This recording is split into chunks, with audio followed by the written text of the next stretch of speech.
Hello everyone and welcome back to Railfan on Location, where we take you wherever we happen to be filming trains today. And today we're not in fact in our normal location of New England Central's Palmer subdivision. We're about 5 hours south in the town of, I believe it's pronounced Macungie. I did a quick Google search, as one does in this day and era, and discovered that the town of Macungie has very nicely thought of us Railfans and has erected, just down here, a Railfan pavilion right next to this track, which apparently sees between 30 and 50 trains a day, largely concentrated around lunchtime in the early afternoon, which is when it is now. So I think we'll stop here, take a break from driving for a while and have lunch, and hopefully we can catch a couple of Norfolk Southern trains. Alright, the signal lights have just gone on down there. I don't know if you can see it on camera, so that looks like we got a train incoming. Okay, I can just see it coming from the other direction. It looks like it's auto racks now, led by a single Norfolk Southern engine. Normally I'd try and tell you a bit about the train, but I don't normally film down here, so in this case, I don't really know.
lot of empties. They're all empty.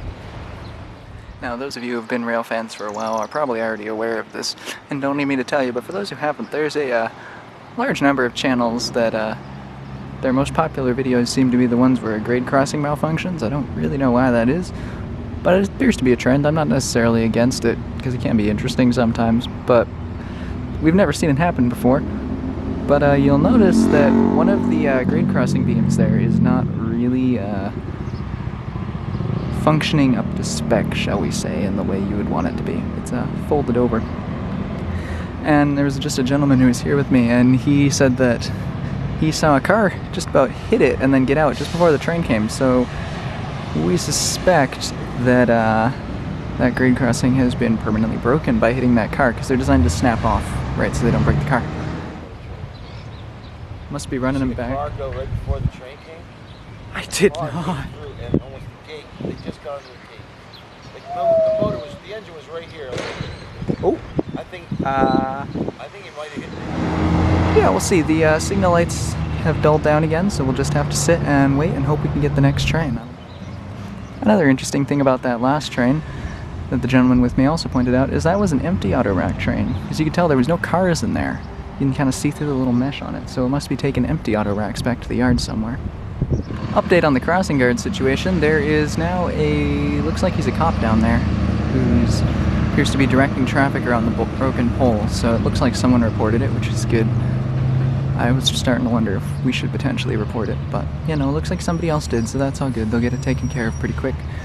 Sometimes this just happens in the heat of the summer, too. These long metal poles, if they heat up too much, will just collapse in on themselves, so it's not out of the ordinary.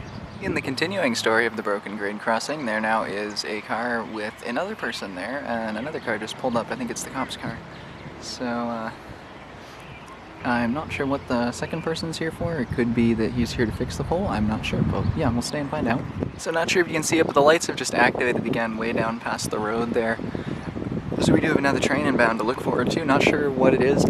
Unfortunately, you can't see it from here at all, but if you move over a little, you can. We got a yellow over a red on the track closest to us, which I believe means you can proceed through the next block, but you have to stop after that, and a green over red, which means you are clear through the next block. You don't need to slow down or anything. So that should mean we got a train bound any minute. The green's on the farther track, so my guess is it's coming the same way as the previous one. And right on cue, we've got our train. Looks like a Norfolk Southern container train coming down the hill here, following up behind that auto rack. So this is good. We'll get set up for this shot, and this should be another nice one. Hopefully the grade crossing doesn't break this time, but we got a couple people flagging the road down there, so we should be fine.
Just like I suspected, a full container train.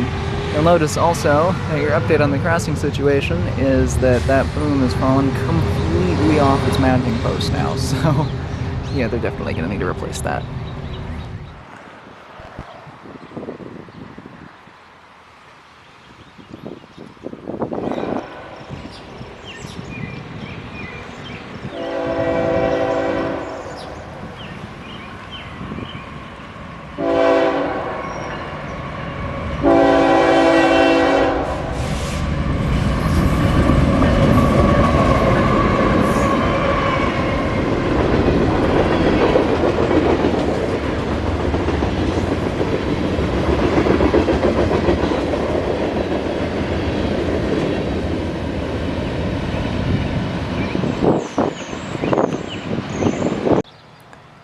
Well, that's all for today, folks. I gotta get back to driving because I got another almost 4 hours to do before I'm done today. But yeah, that's your look at McConkey's Rail Fanning Park. It's actually a pretty nice place. If you're ever in the area, highly recommend it. We got about 2 trains in an hour, which really, by my Connecticut standards, you can't ask for any more than that. Nice little pavilion down there, although I didn't end up using it. I like the shot out here better. Plenty of parking, easy to get to. 100% recommend. Yeah, that's all for this video, folks. Hope you enjoyed. If you did enjoy, please consider subscribing to help the channel grow and make sure you don't miss the next one of these. And also be sure to leave me a like to make sure that I know that you enjoyed this video. As always, thanks for watching, everyone, and have a great day.